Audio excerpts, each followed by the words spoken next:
Allahumma barik wa sallim nahmadu nusalli ala rasulil karim amma ba. Sayyidina Abdullah bin Mas'ud radhiyallahu an berkata, Rasulullah sallallahu alaihi wasallam bersabda, menjelang setiap waktu solat, satu malaikat penyeru akan dihantar untuk menyeru, wahai anak Adam, bangun dan padamkanlah api yang kamu telah nyalakan untuk membakar dirimu sendiri. Maka mereka pun bangun berwuduk dan mengerjakan solat zuhur.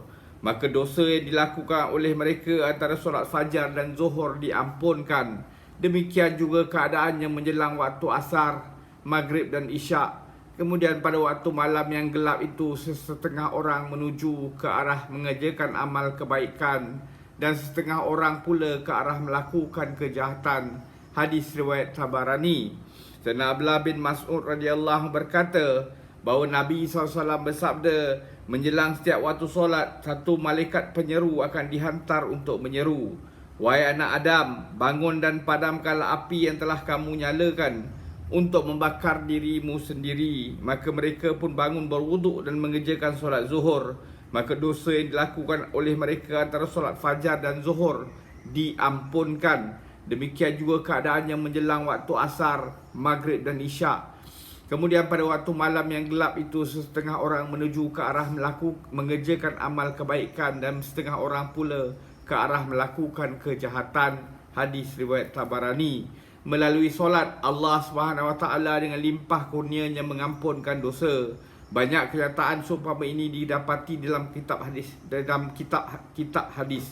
Oleh kerana istighfar memang terdapat dalam solat sebagaimana yang telah disebutkan sebelum ini, maka segala bentuk dosa, sama ada dosa kecil atau dosa besar, termasuk dalam pengampunannya, dengan syarat wujudnya rasa kesal terhadap pelakuan dosa itu di dalam hati. Sebagaimana firman Allah, dan dirikanlah solat pada waktu dua bahagian siang, pagi dan petang, dan pada ketika yang berhampiran dengan waktu malam.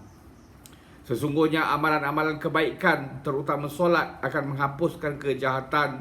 Hud ayat 114, sebagaimana yang telah diterangkan dalam hadis 3. Sayyidina Salman radhiyallahu anhu adalah seorang sahabat yang sangat masyhur.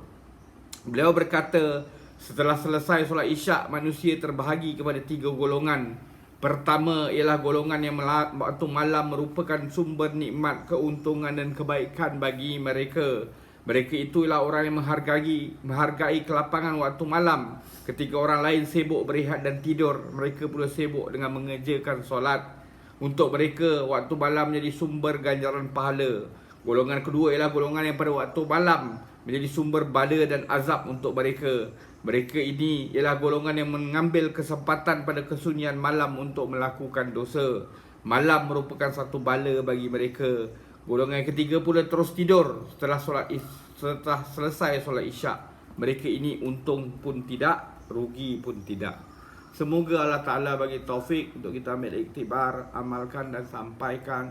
Subhanallah bihamdi, subhanakallahumma bihamdika, asyhadu an la ilaha illa anta, astaghfiruka wa atubu ilaik. Subhana rabbika rabbil izzati amma yasifun, wa salamun al mursalin walhamdulillahi rabbil alamin. Taqabbalallah.